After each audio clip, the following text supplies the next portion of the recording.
like to give the title of this message, God cursed the ground. Isinumpa ng Diyos ang lupa. Okay?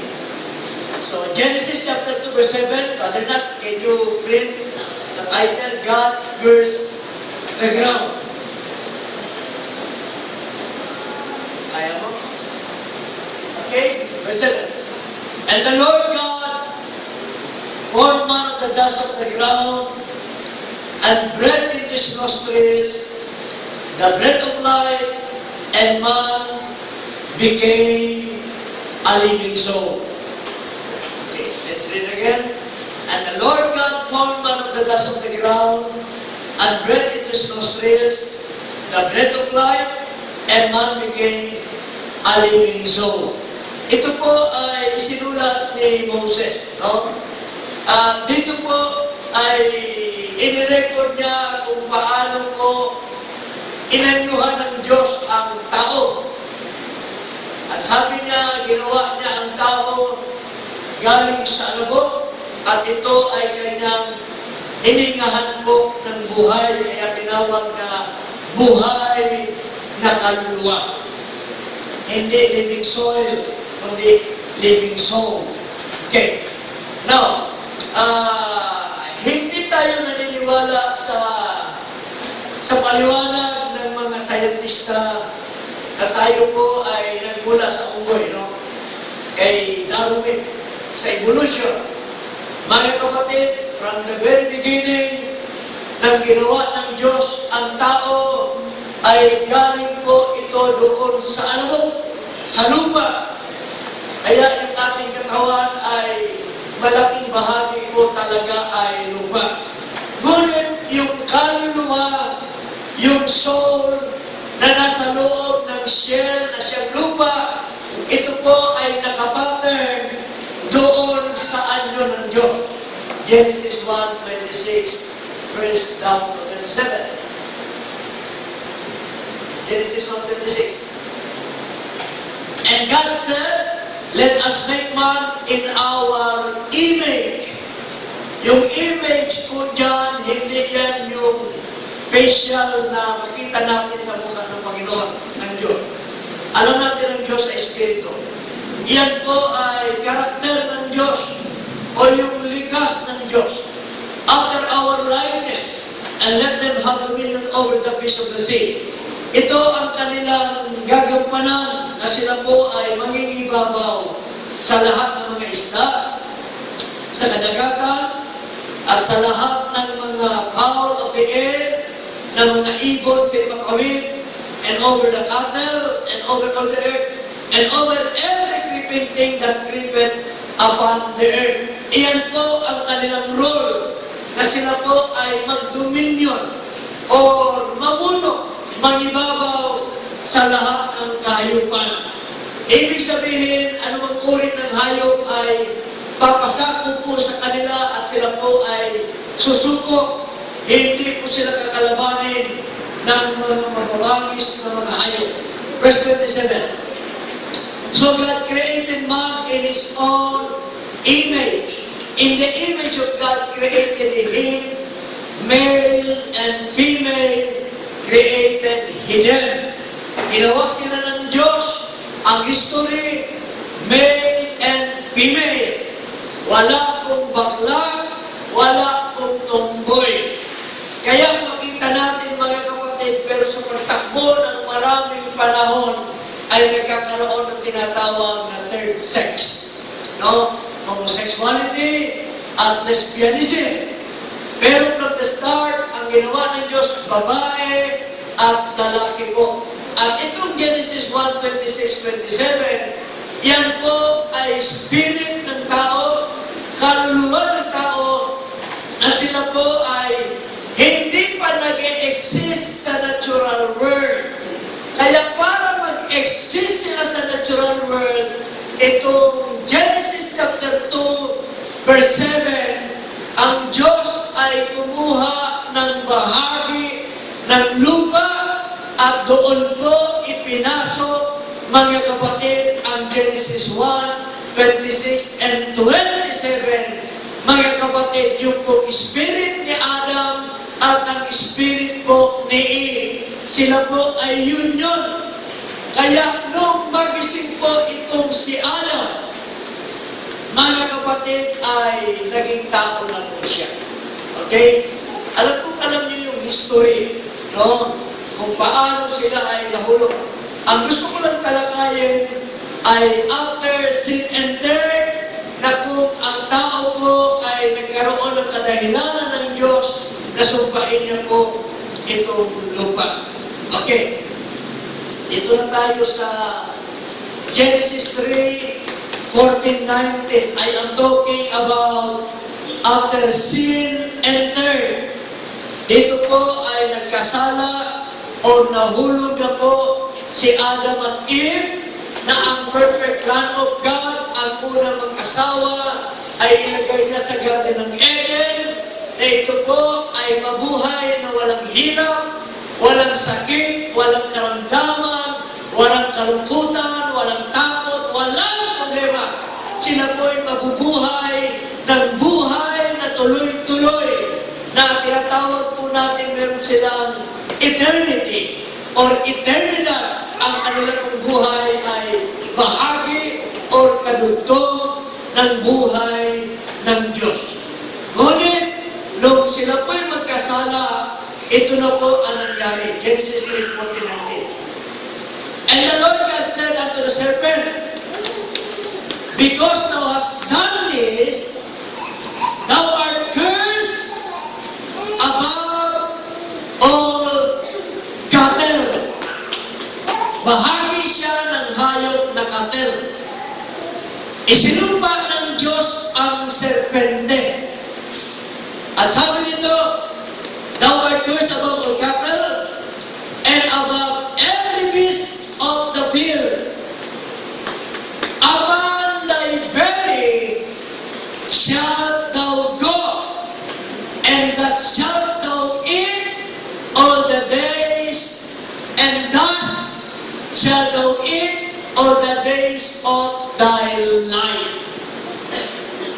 Dahil ikaw ay ang isinumpa, at mula sa araw na ito, sa lahat ng mga kahayupan, mula ngayon, ang iyong ilalakad ay ang iyong tiyan.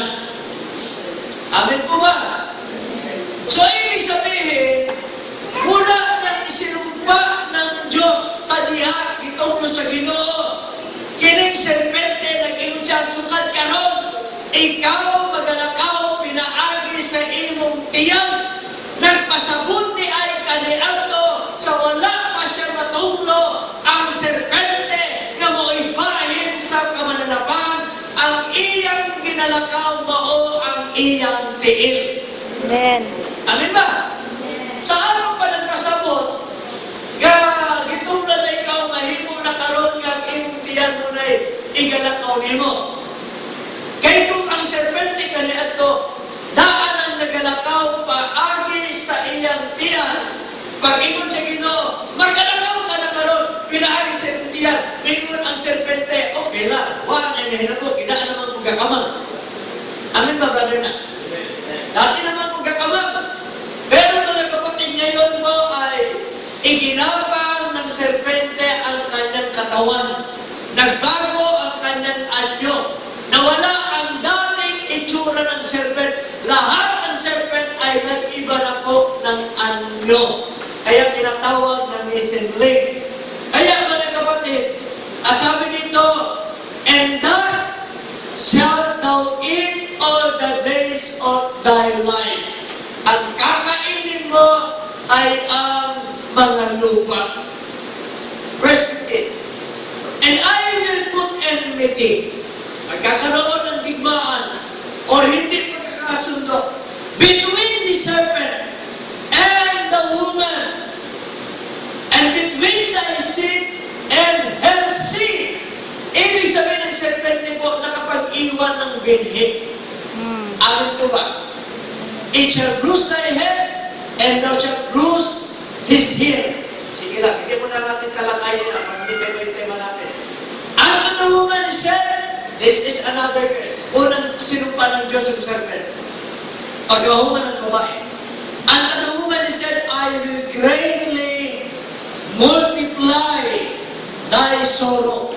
Yung salitang multiply, hindi sinabi ng Panginoon, I will greatly additional, kundi multiply, nag-times yun. Nagdoble-doble ang kalistanan sa babae. Thy sorrow and thy conception. In sorrow thou shalt bring forth children, and thy desire shall be to thy husband, and he shall rule over thee. Nawala ang kanyang balancing right or karapatan. Yung tinatawag na equal right. Kaya makita natin ang kababaihan, maraming ginasuffer sa kanilang physical body. Isa dyan yung tinatawag na menopausal period. Yung ibang babae, mga kapatid, ay hindi nabibigyan magkaanak dahil ang isinumpa po yung womb. Mula noon hanggang ngayon ay affected, mga kapatid, ang womb ng mga taong babae. Kaya po sila ay tinatawag na monthly period o tinatawag po, mga kapatid, na minsan yung iba nagkakaroon ng mayuma o yung cancer sa uterus, ay iba naman nagkakaroon ng tinatawag na dysmenorrhea. Ano ba, mga kapatid? That is the part ng curse. Ng curse doon po sa kababaihan. Okay, verse 17.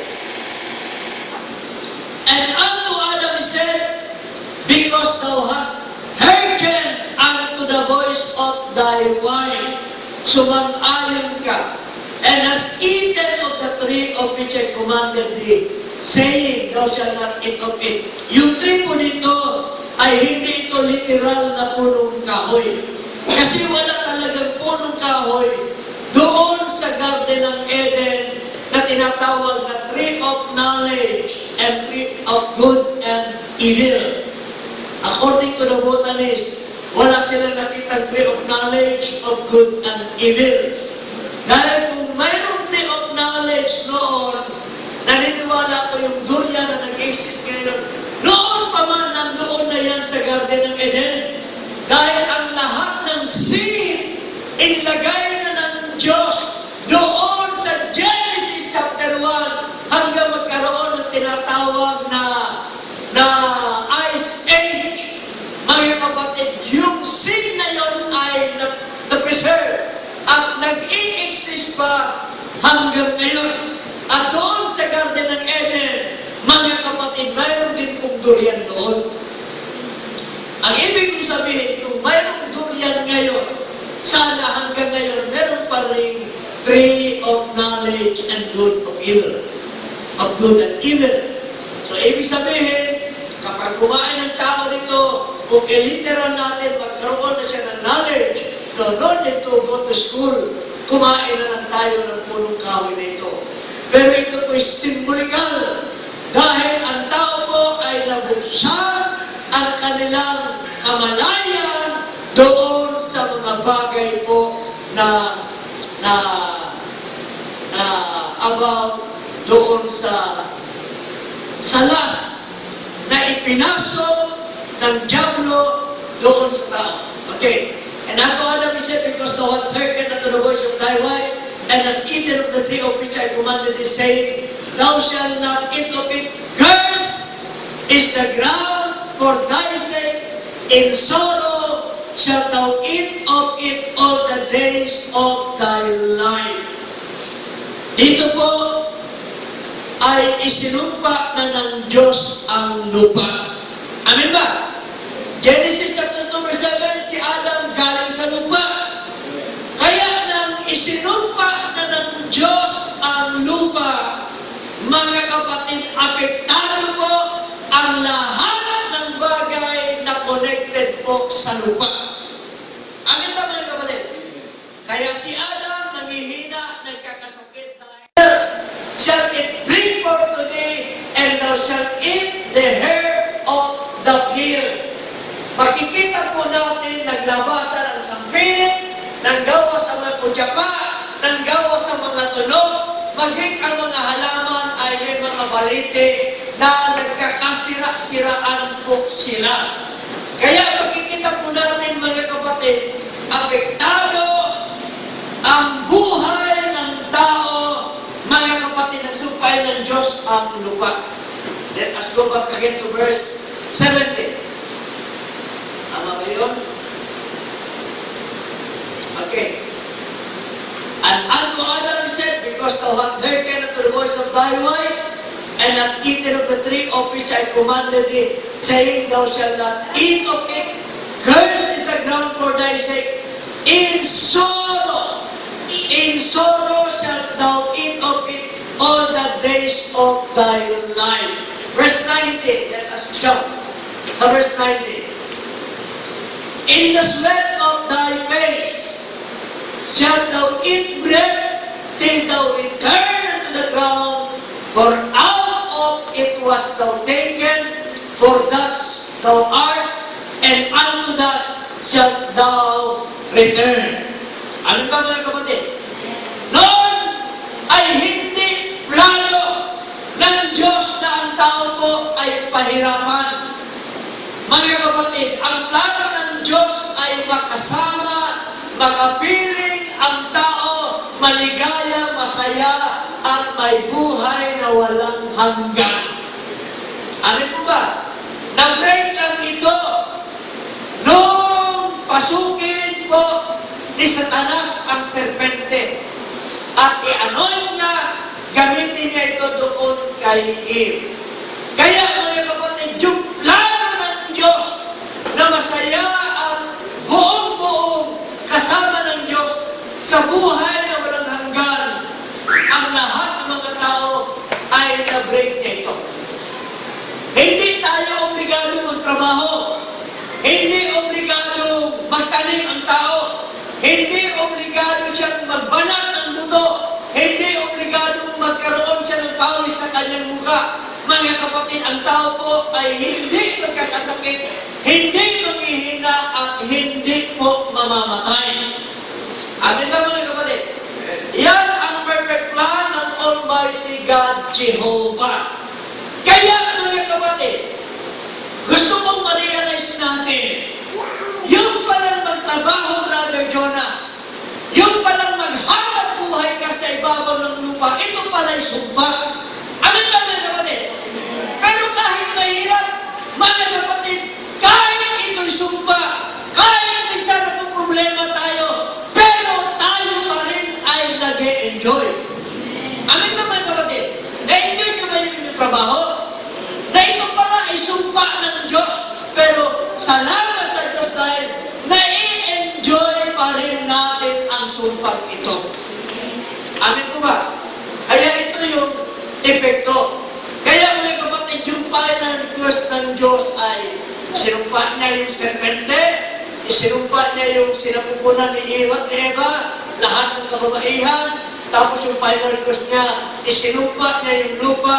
Kaya po lahat ng tao ay obligadong magtrabaho, maghanap po ng kanilang ikabubuhay sa kanilang pamilya. Kaya yung pagkatrabaho ko ng kapatid ay bahagi pa rin niya ng sumpa. Pero salamat sa Diyos dahil minsan marami po tayong excess. Pagpakan natin ang Panginoon. Na-enjoy natin.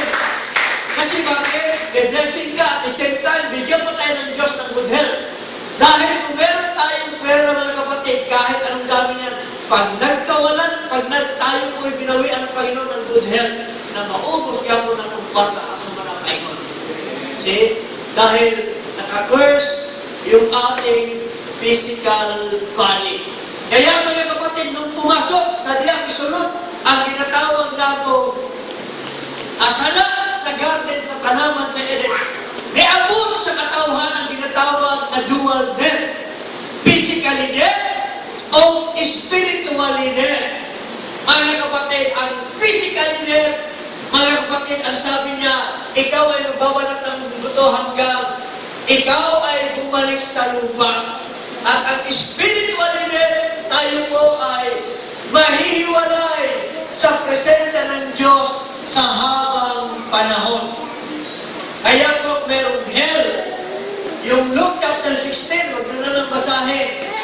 Mayroong hell is a living testimony ng ating Panginoon para ipakita ang kondisyon, ang situation, ang tinatawag na destiny ng tao kapag kapag siya ay binawian ng buhay, kapag ang tao po ay nag-repent at na-encounter niya ang kanyang Redeemer, ang kanyang Savior, mga kapatid, siya po ay makababalik sa buhay na walang hanggan.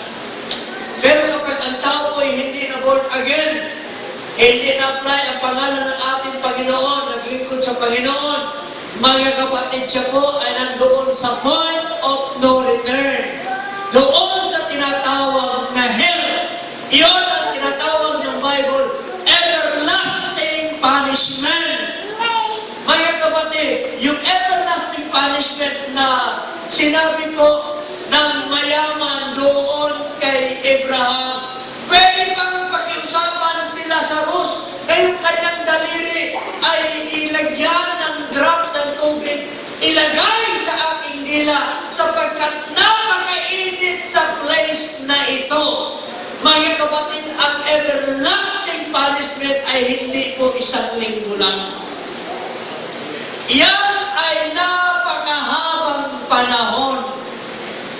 Kaya na tayo nagpa-aircon dahil hindi natin minsan matiis ang init.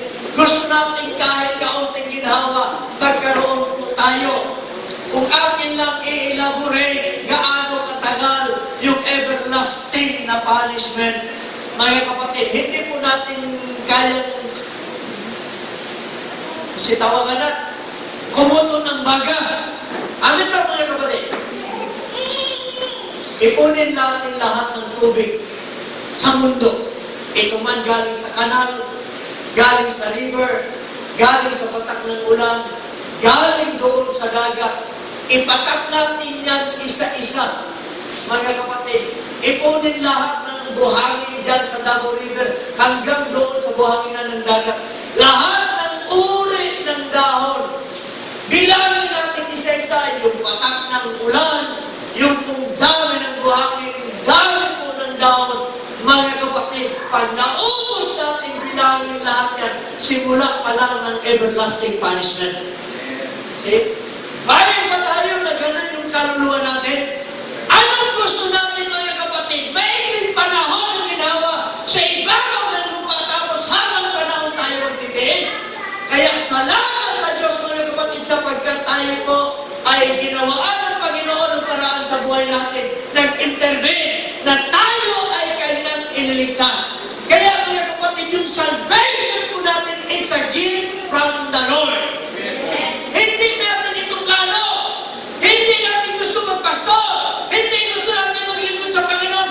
Pero ang Diyos ay gumawa ng sirkumstansya sa ating life upang tayo ay makabalik sa kanyang presensya.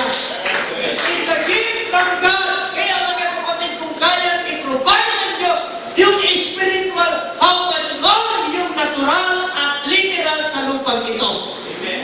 Amin po ba? Simple! Kayang-kaya ng ating Panginoon. Establish na natin yung ating pananampalataya. But kami pa hearing by the words of God. Mga kapatid, kung wala tayong pupuntahan dito, kung wala tayong direksyon na paglalagyan, huwag na tayo maglingkod sa Panginoon. Pero dahil ipinakita ng Diyos yung ating napakagandang pagtumuhan, kaya purihin ang Panginoon sa buhay natin. Glory to God! Dahil ang dami ng tao sa ibabaw ng mundo, ang lawak ng Davao, ang lawak ng Mindanao, dito lang may kapahayagan ng Panginoon. Amen. Amen ba? Kaya lang gusto ko ang ganda ng presentation. We are serving our great God. We are serving our perfect God. Tapos yung ating presentation, ganito lang. Mga kapatid, mahihiya tayo sa mga taong ang lakas-lakas ng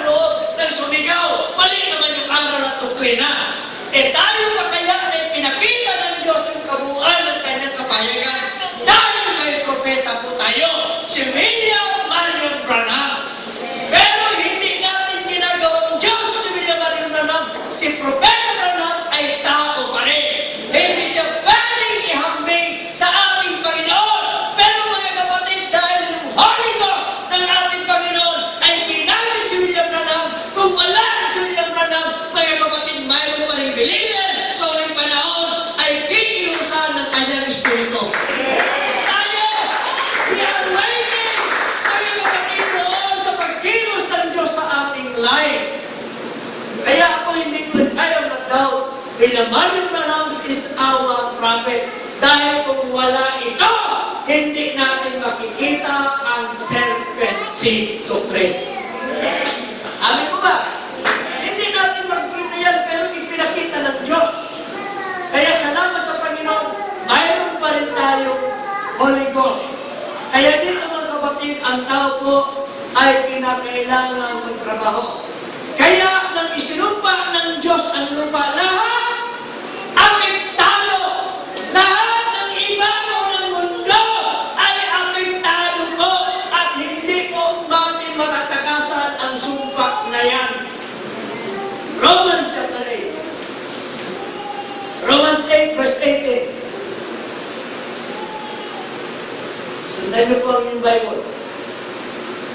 Sabi niya po sa for I reckon that the sufferings of this present time, si Pablo, which is, siya po yung tinatawag natin star messenger ng Church of Ephesus. Sabi niya, I am not exempted, for I reckon that the sufferings of this present time are not worthy to be compared with the glory which shall be revealed in us. Alam ba mga kapatid? Sabi niya, yung ating pinagdadaanan, yung ating nararanasan ngayon, pagdating ng panahon na ito'y ipapahayag ng Diyos, kulang pa pala yung ating pagtitiis. Amin po ba? Okay. 19, brother na.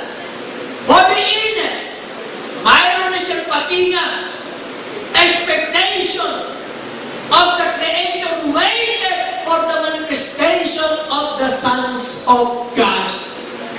Alam ko ba mga kapatid? Merong inaabangan, may hinihintay, may inaasahan, mga kapatid, na ito po'y mag-manifest ang mga anak ng Diyos. Kailan ito? Ito po ang pagdating ng tinatawag na catching away ng glorified body. Dahil ito gagawin ng Diyos. 20. But the Creator was made subject to vanity, not willingly, but by reason of it, was subjected the same in hope. Because the Creator itself also shall be delivered from the bondage of corruption into the glorious liberty of the children of God. Kasi nagkaroon na ng corruption, kaya nang isumpa ng Diyos ang lupa, ang buong mundo, ang kahanginan, ang kadagatan, ang sangkalupaan, ang kabundukan, mga kapatid. Kaya sabi po ng mga scientista, nagkakaroon ng climate change. Affected po ang ating environment. Alam ko ba? Nasumpa na.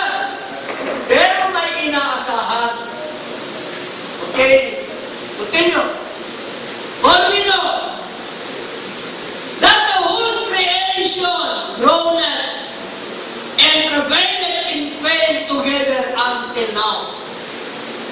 Kaya pabago-bago ng panahon, nagkakaroon na iba-ibang baha dito, landslide doon, earthquake doon, tsunami doon, storm surge doon, merong mga malalakas na mga hurricane, merong mga typhoon na super typhoon.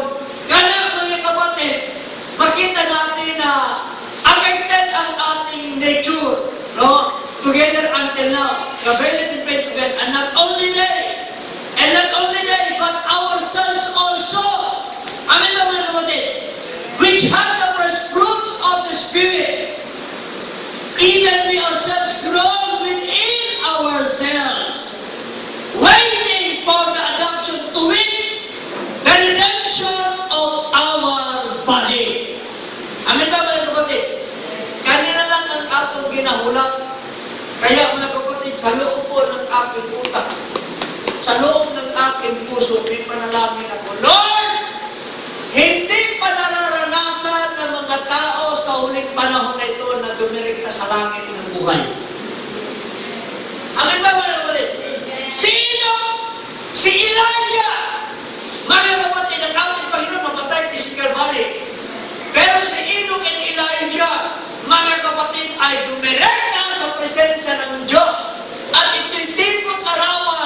sa last age, mga kapatid, ay may mga taong maglilingkod sa Panginoon na hindi po tatamaan ng physical death sa catching away. 24. But we are saved by hope. Natin paglaong, based on pagkasapir ta. Sige lang, gamay na naman yung panahon. But hope that is seen is not hope. Pero yung ating pag-asa na ating nakikita, dili na pag-asa. For what a man sit by that he hath hope for. But if we hope for that we see not, then do we with patience wait for it. Pero yung inaasahan natin, na hindi pa natin nakikita at hindi pa nangyayari, at hindi pa po dumadating, ay nadidevelop ang ating pasensya. Oh? Do it with patience, wait for it. Kung natin pasensya, kung may ma-develop sa ato, ang atong pagkaputong, ang atong self-control, ang atong temperance, mga kapatid, usap mo yan sa trabaho ng Holy Ghost sa ating buhay. Galatians 5:22. Galatians 5:22.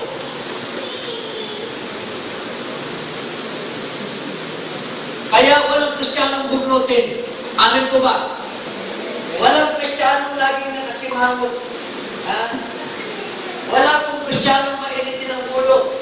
Minsan pag mag-init ang ulo natin, mabigat yung ating kilo, alas-kiras siya inuunta.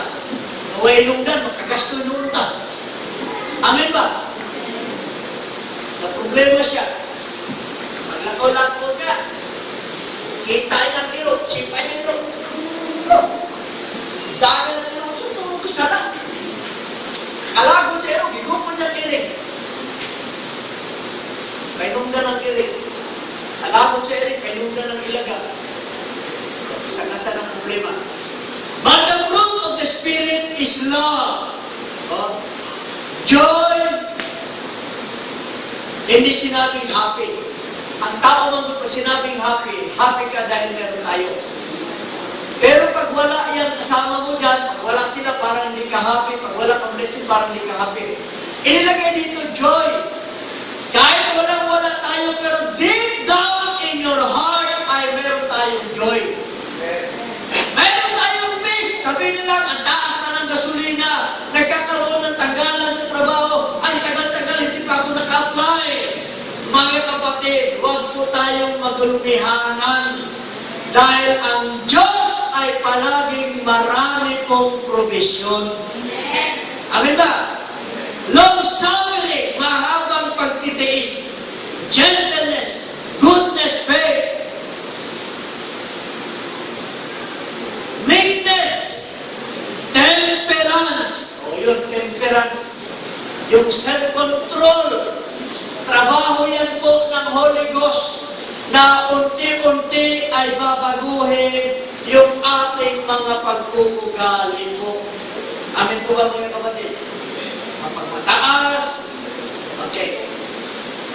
Kaya makita po natin, Romans 8:18-25, sabi po natin, affected ang lahat ng environment. Yung kalupaan, ang katubigan, magi ang kahanginan. Dahil po doon sa nakakiyas nga nahimo o nabuhat ni Adam ang tanang butang ni ining kalibutan. Mga isun, way dapat nga makainguntang mahimutang komportable dire. Amin ba? Dili makahatag kung komportable. Kaya lang tayo ng pagpapatunay dahil kahit ang dami nating nararamdaman at parang nagbabadyang problema, but deep down in our heart, meron tayong comforter. Mayroon tayong Holy Ghost. Hindi kita mababayaan. Ako ang Diyos kailanman, hindi kita iwanan. Ako ang Diyos na maraming paraan para sa iyo. Kung ano man sabihin ng tao sa iyo, ako pa rin ang gagawa para sa iyo. Meron tayong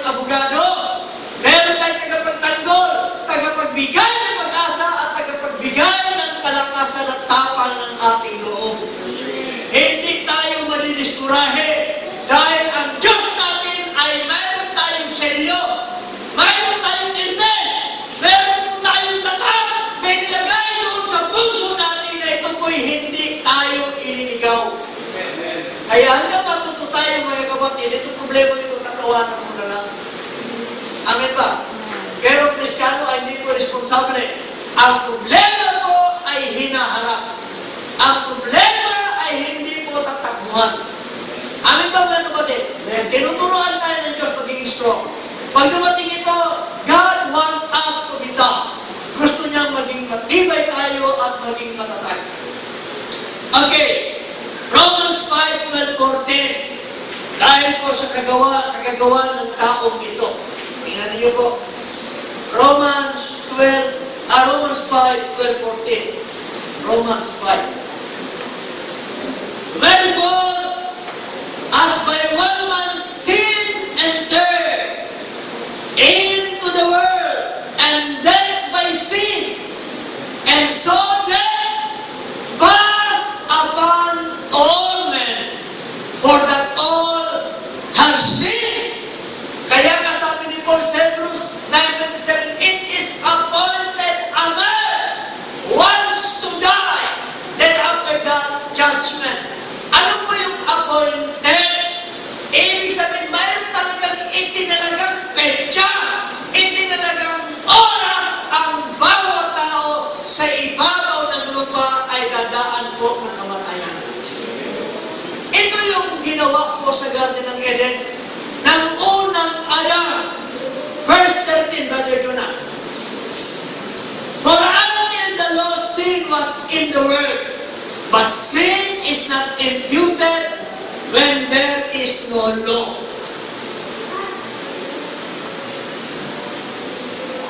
Tama tayo?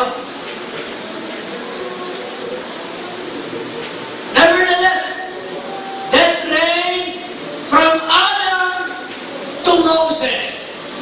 Mula noon, mula kay Adam, hanggang kay Moses, ang kamatayan po ay namamayagpag. Ang kamatayan po ay nangingibabaw. Ang kamatayan po ay naghahari. Even over them that had not sinned after the similitude of Adam's transgression, who is the figure of him that was to come. Okay. But not as the offense, so also is the free gift. Free gift. May ini-offer ang Diyos, John 3:16. For God so loved the world that He gave His only begotten Son, and whosoever believeth in Him should have everlasting life. Shall not perish, but have everlasting life. Whosoever, wala pong sapilitan. Balik tayo kanina, Brother Nas. Okay. Verse 15.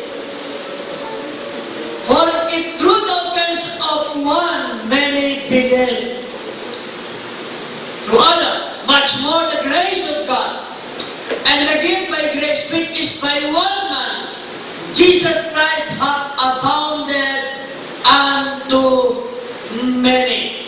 Okay, 1 Corinthians 15, Brother Nas. 1 Corinthians 15. Verse 20. But now is Christ risen from the dead, and become the first fruits of them that is left. Mga kapatid, si Kristo po, nang siya po'y mamatay, at nabuhay na magmuli, at naging pangunahing bunga sa lahat ng mga nangatutulog. Anong ibig sabihin nun? Na spiritually, natulog, mga kapatid, physically. Doon sa Garden ng Eden, apektado ang lahat ng mga tao. Ito man anak ng Diyos, ito man hindi anak ng Diyos, dumaan po sila ng sumpa. Pero para sa mga anak ng Diyos, but now is Christ risen from the dead and become the first fruits of them that is left.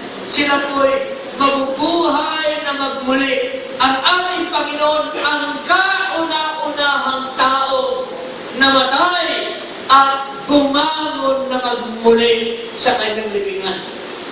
21. For since by man came death, that's Adam, by man came also the resurrection of the dead.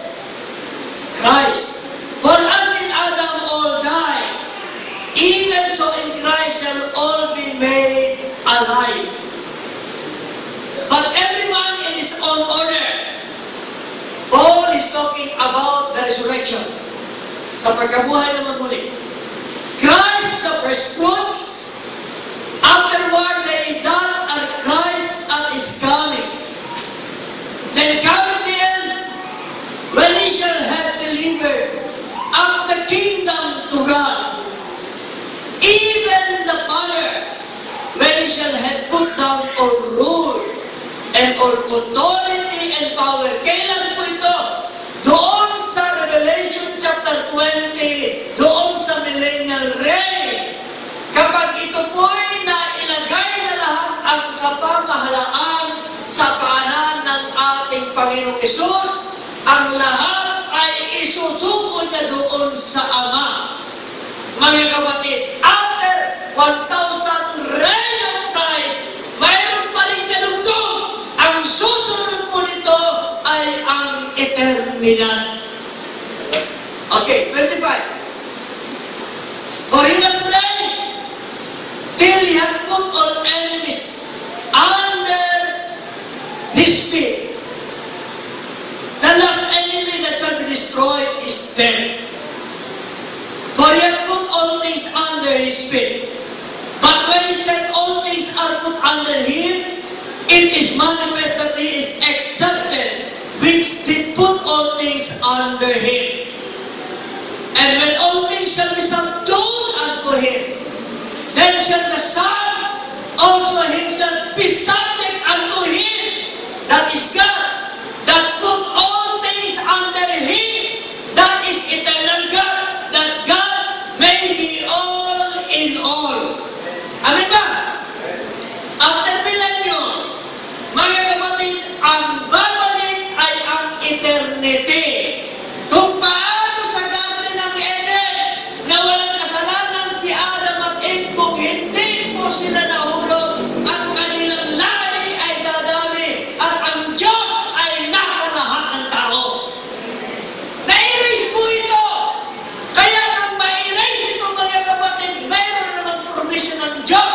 That is the Son of God, the perfect man, which is Jesus Christ, upang ibalik tayo doon sa nawalang Garden of Eden. Kaya babalik tayo sa eternity. Kaya pagkatapos ng millennium, dahil meron pa po doon mga natural na mga tao sa millennium, ang susunod ay eternity. Kapag naisuko ng Panginoon ang lahat ng bagay, sa eternity po, mga kapatid, ang lahat ng tao ay papasukin ng Espiritu ng Diyos. So try imagine that. Yung Diyos natin na walang hanggan. Ang Diyos natin na napakatalino.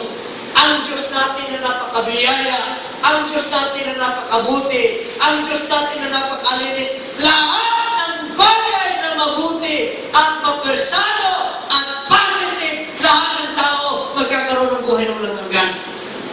Di po ba ang sarap? Mga kapatid, hindi na tama problema si Gikat o dentist. Mapagutang kang hipon. Dire, napong tao nga, problema sila pwede mo. Kita yung ground, affected po tayo. Pero hindi doon natapos ang perfect plan of God. Amen. Ngayon, unti-unti po tayong hinahango. Hinahihinay tayo ginalukat sa Ginoo. Hinahihinay tayo ginabalik sa iyang hingpit na plano kaniadto sa walang makasala sa tanaman si Eden, si Adam o si Eva. 1 Corinthians 15, asa naman ka? Nandiyan, no? Okay. Malayo.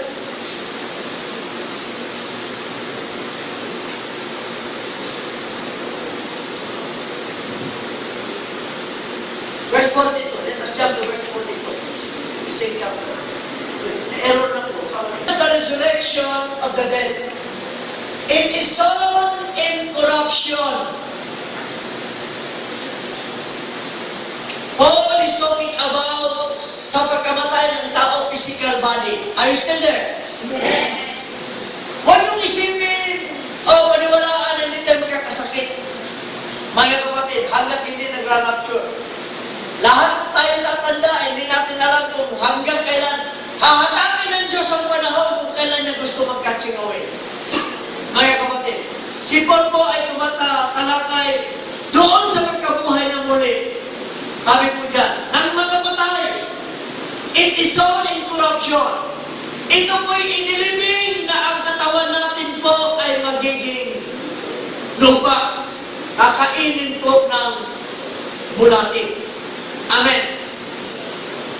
It is raised in incorruption. Pero darating ang panahon sa tugmang panahon sa Ginoo. Sa iyang kabubuton, tagaantag, lawas nga di na yun na madunot. Lawas nga di na niya kinalamin ng pagtubig. Di na niya kinalamin mukha o magmerienda. No? Di na mulukad. Di na mo problema siranin ng mulukad pa niya. It is sown in dishonor, it is raised in glory. It is sown in weakness, it is raised in power. It is sown a natural body, it is raised a spiritual body. Amen ba? Kung meron tayong natural body na kinakailangan ng eyeglass, meron giandam ang Diyos na spiritual body mo ka na ang glorified body. Amen ba? Lahat tayo mga kapatid, giandam na sa Diyos ng glorified body. Amen ba, Brother Ronald? Ha? Hindi na pwede na magtataka lang ka. Pag-abutin mo itong kay Pedro, niingon si Pedro na spiritual body niya. Kailangan lang niya pagsaka sa langit, pag-aguan mo yung glorified body, pag-aguan mo, asa naman mo musunod, anak lawas, natulang istak ka. Definition, spiritual body. And there is a spiritual body. Paul is talking about the glorified bodies. Amin ba mga kapatid? Padayon ka, brother na. And so it is written, the first man Adam was made a living soul. Siya yung taong galing sa lupa, binigyan ng buhay ang kaluluwa. The last Adam was made a quickening spirit. Ang ating Panginoon, siya yung nabuhay na espiritu. Kaya ang nire-redeem ng Diyos sa atin, yung kaluluwa natin nakakulong sa physical body na mayroong kalumaan at kasiraan. Pero yung nagsasalita sa inyo, yung aking soul, iyon ang may sa inyo, pati ang kaluluwa ninyo. Kahit ilubog tayo sa ilalim ng lupa, 6 feet below the ground, mga kapatid, babangon tayong buhay ang pag-asa. Okay, madayon na, brother na. Howbeit that was not first which is spiritual, but that which is natural, and afterward that which is spiritual. The first man is of the earth, earthy. The second man is the Lord from heaven. As is the earthy, such are they also that are earthy. And as is the heavenly, such as they also that are heavenly. And as we have borne the image of the earthy, na mana natin, ato kining na panunod, we shall also bear the image of the heavenly. Sa espiritu nato na narinig ang Diyos. Amen mga kapatid. Verse 50. Now this I say, brethren, sabi niya, the flesh and blood cannot inherit the kingdom of God. He's talking about the carnality. Mga taong puro lang material, puro lang natural, puro lang karnal ang panguna-una. Neither the corruption inherit incorruption. Behold, I show you a mystery. We shall not all sleep, but we shall all be changed. Sabi ni Paul, hindi lahat ng tao'y dadaan ng kamatayan ng physical body. Amen. Meron din mararanasan ko na sila ay iglap, ay magkakaroon ng pababago po ng kanilang katawang lupa. Gaano ito kabilis? In a moment. Ano ba yung moment? Anong mabilis? Yung second, yung minute, o oras? Yung second, every tak, tak. Pagpaminok mo second yun. Mga kapatid, in a moment, in a twinkling of an eye, ganun kabilis. Dili na makita natin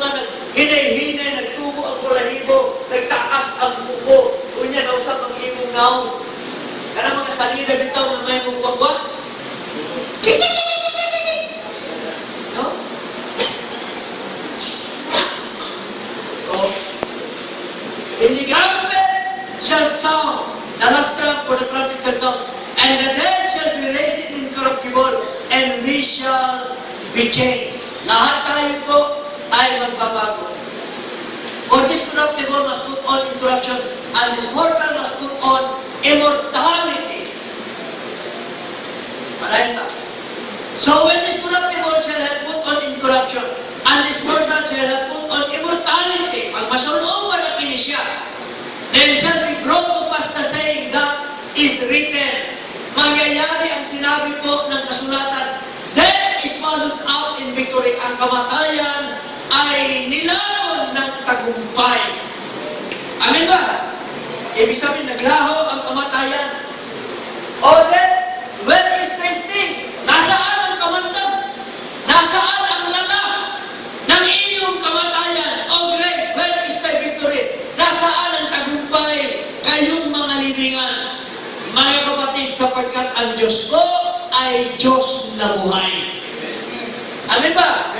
Kaya lahat tayo po ay bubuhay ng ating Panginoon. 56. The sting of death is sin, and the strength of sin is the law. But thanks be to God, which giveth us the victory through our Lord Jesus Christ. Kaya mga kapatid, nang sumpay ng Diyos sa lupa, lahat ng tao po nangailangan ng redemption. Pero hindi pa po lahat sa ating panahon ngayon na-redeem. Kaya kung titingnan niyo po yung makapal na tao sa mga beaches, makapal na tao sa sabungan, makapal na tao doon kung saan-saan araw ng linggo, mga kapatid, na hindi naglilingkod sa Diyos, wala pa na sila na-redeem. Dahil kung na-redeem na yan sila, sana kasama natin sa fellowship. Nandun sila sa fellowship ng fivefold ministry. Sila din ay naglilingkod sa Diyos. Kaya mga kapatid, kung i-imagine lang natin yung opportunity na ibinigay ng Diyos sa atin, no-fear po tayo. Amen? Wala tayong takot, mamatay man tayo. Ngayon, bukas, kahit kailan, ang kasama po natin ay ang ating Creator. Gano'ng magpupul ng tao. Palakpakan natin ang Panginoon. Ang Panginoon nakakagawa at ang Diyos ang gumawa niyan. Kaya mga kapatid, kinakailangan i-redeem ang sangkalupaan ito dahil ito po ay isinumpa ng Diyos. At ang Diyos ay may provision po dito. John chapter 14, Brother Nas, binigyan tayo ng glorified body. Kasi yung death, pumasok doon, yung physical body natin, masisira. Ang provision ng Panginoon, bigyan po tayo ng glorified body. John 14, anong sabi ng Panginoon? Let not your heart, ano ba? Be troubled. Ye believe in God. Believe also in me. Oh, anawan is, in my Father's house are many mansions. Sabihin po nating house. House. Sabihin nating mansions. Mansions. Ano ang mas malaki? Yung house o mansions? Mansions. Bakit ang sabi ng Panginoon dito? In my Father's house are many mansions. Sana pwede natin sabihin, in my Father's mansion are many houses. House ang malaki. Amin ba mga kapatid? Alam niyo ba yung house? Bahay yun. Amin ba? Yung mansion, bahay din yun. Amin mo ba? Pero anong kaibahan ng ordinary house at ng mansion? Pag sinabing mansion, isang ektarya ang bakuran, ang haba ng garahe, malaking swimming pool, malaking hapag ng kainan, maraming gamit na kompleto, and that is mansion. Lahat ng valuable sa loob ng bahay na yun, mansion. Amin mo ba? In my Father's house are many mansions.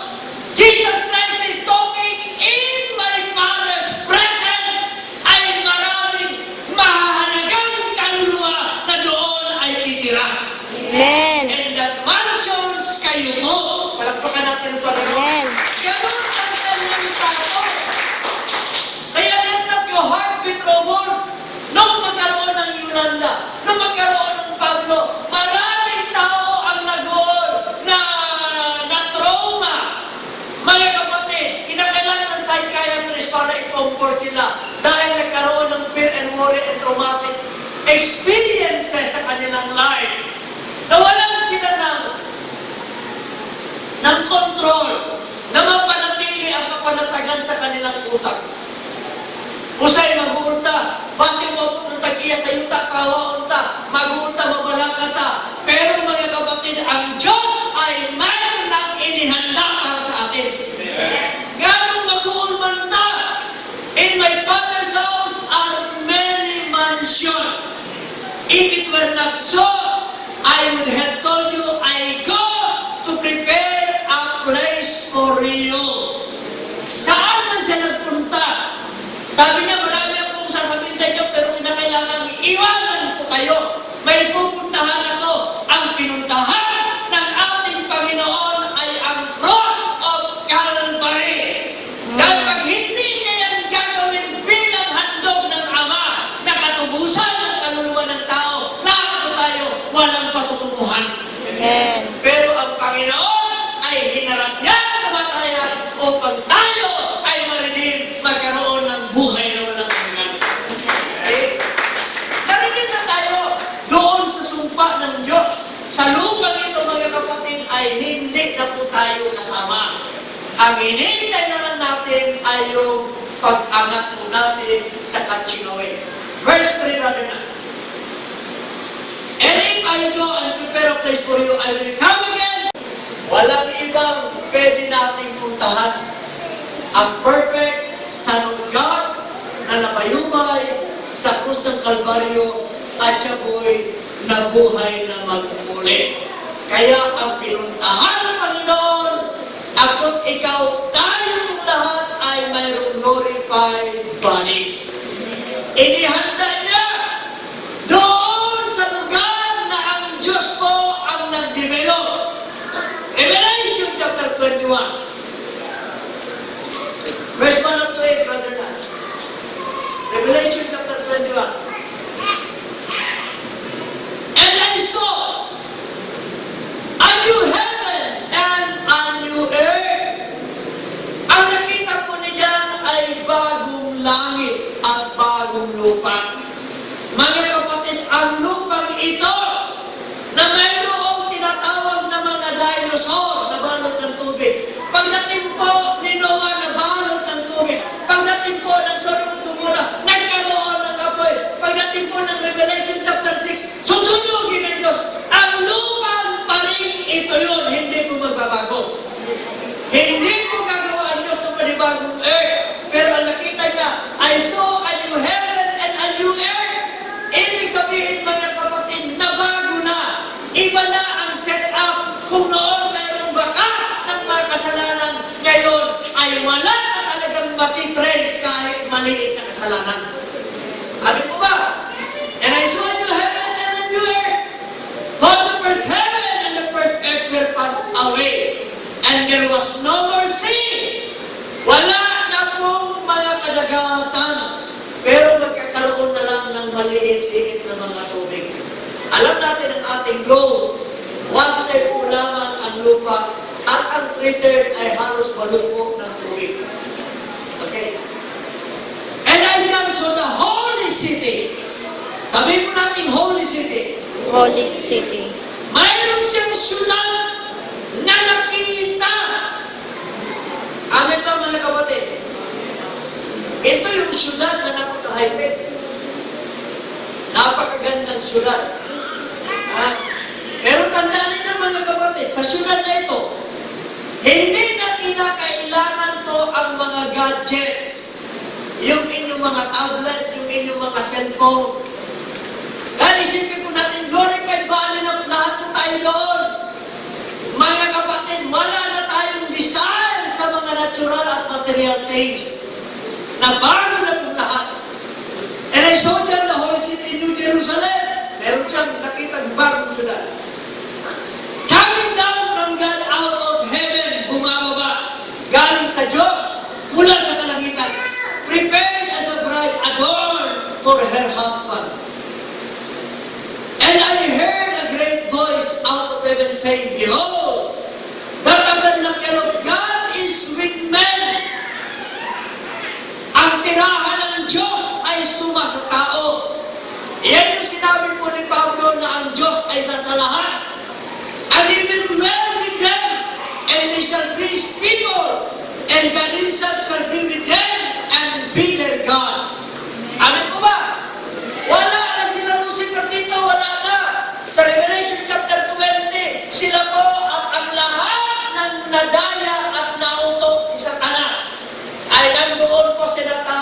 lake of fire. Wala na po dito mga kapatid. Ito po ay presensya ng Diyos. Yung perfect presence of God. Yung Shekinah glory na meron tayo mga glorified bodies. And God shall wipe away all tears from their eyes. Sabi mo, Pastor, hindi na tayo iiyak. Bakit po punasan pa ng Diyos yung luha sa ating mata? Ito po'y luha ng pagpapasalamat. Luha ng kagalakan. Luha ng kaligayahan sa harapan ng Diyos. Amen ba mga kapatid? And there shall be no more death, neither sorrow, nor crying, neither shall there be any more pain, for the former things are passed away. Verse 5, and he that sat upon the throne said, Behold, I make all things new. And he said unto me, Write, for these words are true and faithful. And he said unto me, It is done. I am Alpha and Omega, the first and the last, the beginning and the end. I will give unto him that is athirst of the fountain of the water of life freely. Bibigyan ko kayo ng tubig ng buhay na ito po'y walang bayad. Buhay na walang hanggan. Isa may nabot sa masawa. Kalibutan. Tinitingnan mo yung ilog. Buong araw, buong maghapon. Tumatakbo ang tubig. Hindi na ubos. Buhay na buhay. Mga kapatid, ganun po ang buhay ng Diyos. Amin ba? Dili mauwas, dili mahurot, tingalan ka. Pila nakatuig ni sa paan eh. Ikampuhan pa rin sa mga hapon. Wala kay mga hapon, karaan na rin sa paan eh. Ganun di man mahurot. That is symbolizing the life of God. Amin ba mga kapatid? Katubod. I am Alpha and Omega, the beginning and the end. I will give unto him that is a thirst of the fountain of the water of life freely. That he that overcometh shall inherit all things. Overcometh, muna magpadayon ka. Wala sa atong kategorya ang magluya-luya o magpabasnay-basnay. Amin ba mga kapatid? And I will be his God, and he shall be my son. But the people, ang mga talawan, o saan ang mga talawan? Yung takot manindigan, sinusubok lang ng Panginoon, usigin lang ng nanay, ng tatay, ng ate, ng kuya. Gano'n ba naman kaniya? Ang yambala munubos niya, mahalok mo barong. Amen ba? Lahat ng duwag, hindi mo ito duwag sa multo. Yung takot manindigan, but the fearful and unbelieving. Dilig yung muto, matigas yung ulo, mayroong pride, nagbobos sarili, and the abominable, and murderers, and whoremongers, and sorcerers, and idolaters, and all liars shall have their part in the lake, which burneth with fire, and brimstone, which is the second death. Pag may second death, meron palang first death. Yung first death, physical body, mga kapatid, separation sa Diyos. Ano na? First death ay hiwalay ang ating kaluluwa sa ating physical body. Yung second death ay separation ng kaluluwa ng tao sa presensya ng buhay na Diyos. Amin po ba? Okay. Now, verse 9, and there came unto me one of the seven angels, which had the seven vials, full of the seven last plagues, and told me, saying, Come hither, I will show thee the bride, the Lamb's wife. Doon pala tayo mga kapatid. Yung palang New City, New Jerusalem, yun pala ay mga grupo ng bride na mga believer. Amen. It's not a literal city. Verse 10. And he carried me away in the spirit to a great and high mountain, and showed me that great city, the holy Jerusalem, descending out of heaven from God. Tayo pala yung bumababa sa langit na galing sa Diyos. Kaya mayroong syudad. Ang syudad na yan ang hinahanap po ng Hebrews 11. Brother Nas. Verse 8 and 10. Sino po naghahanap nito? Anong mga project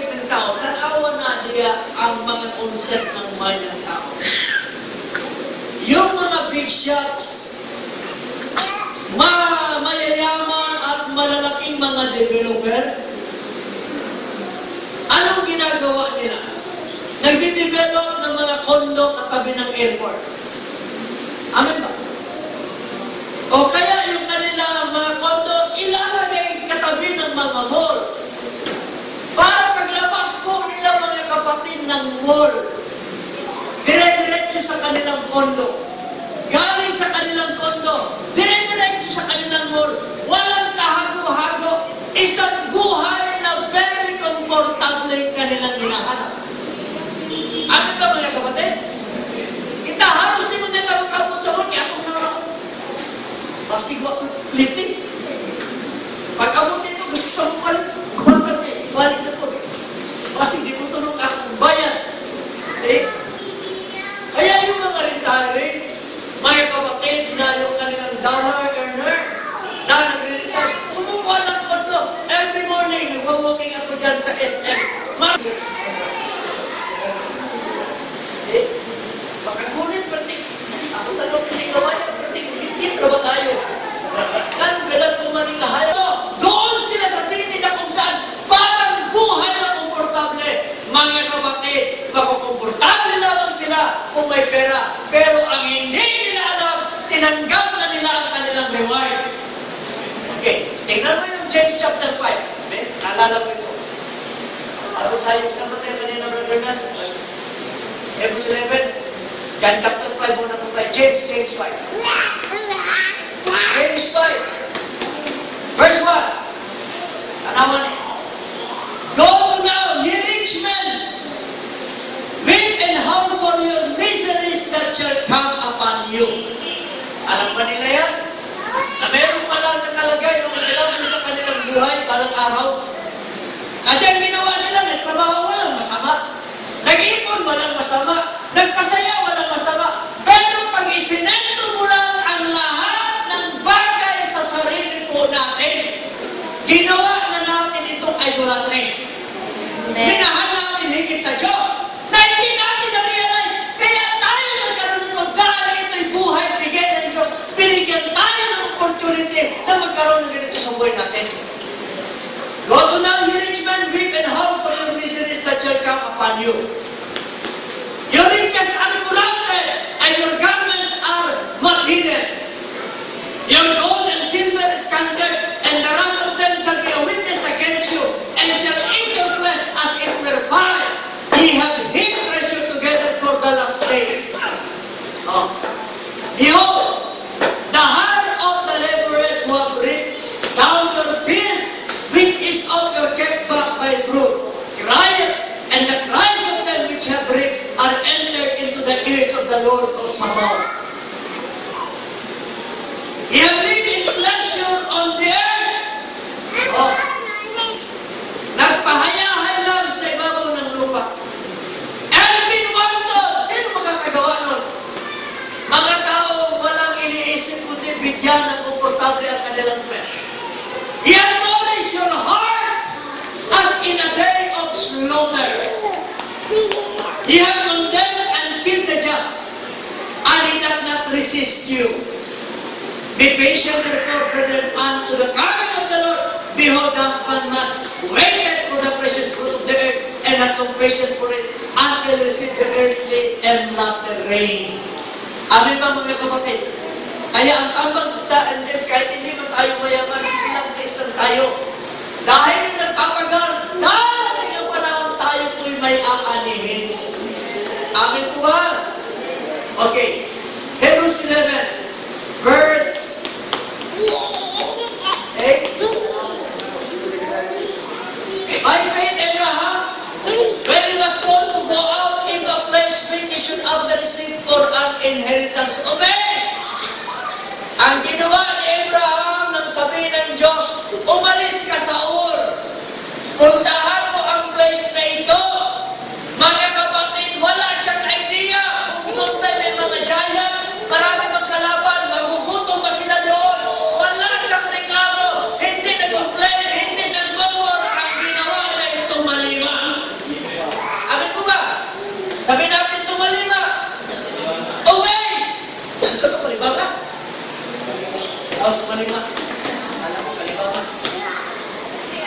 Obey! Pag nag-obey tayo mga kapatid, hindi na nagtatanong si Abraham. Dahil ang nagpasalig kaniya ang Diyos. Amin po ba? Ang Bible maraming pasalig, pero sa magduha pa ta. Magduda pa ta. Ngayon mo ka sa kuwan. Last night, sabi ni Brother and ni Pastor, nangyayari sinabi mo.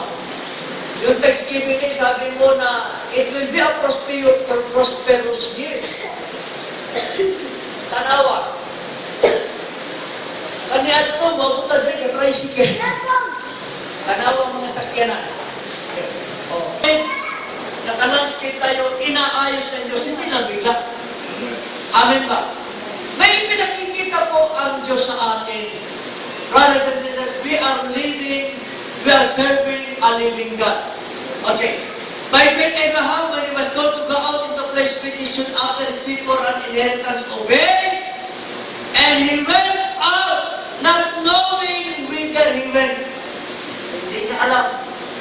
Alam yung pupuntahan niya. By faith, kasaling yun siya na ang Diyos may paraan sa kanya. Nagtitiwala siya, wala siyang fear, walang worry, walang doubt.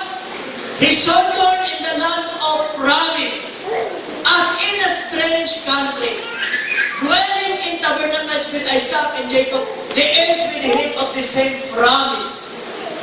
For he looked for a city which had foundations, whose builder and maker is God. Amen na? Hinahanap niya dito sa ibabaw ng lupa yung syudad na ang developer ay ang Diyos. Abraham is looking not a natural city. He is looking for a supernatural city, which is the perfect presence of the Almighty God Jehovah. Kaya mga kapatid, nag-provide na yan ng Panginoon sa atin, yung glorified body. Ang lahat ay may provision ng Panginoon. Ano pang ikakatakot natin? Ano pang ikabalangan natin sa pati kagul?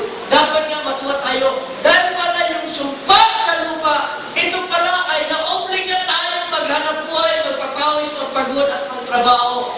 Pero mga kapatid, and yet, kahit tayo po ay nahihirapan sa ating trabaho, nag-i-enjoy naman tayo dahil excess ang blessing ng Panginoon sa atin.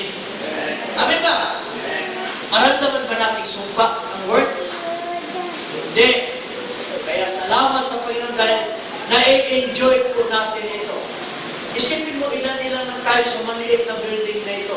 Napakalaki po ng Davao City, mga kapatid, pero hindi po nila nararanasan yung ating pinagdadaanan. Kaya kung marami tayong pinagdadaanan, mga kapatid, paubayan natin sa Diyos dahil iyan ang gusto po ng Diyos na multihin tayo ayon sa kanyang plano. Amen ba? Okay. Romans chapter 8. All things work together. Ama ba yun?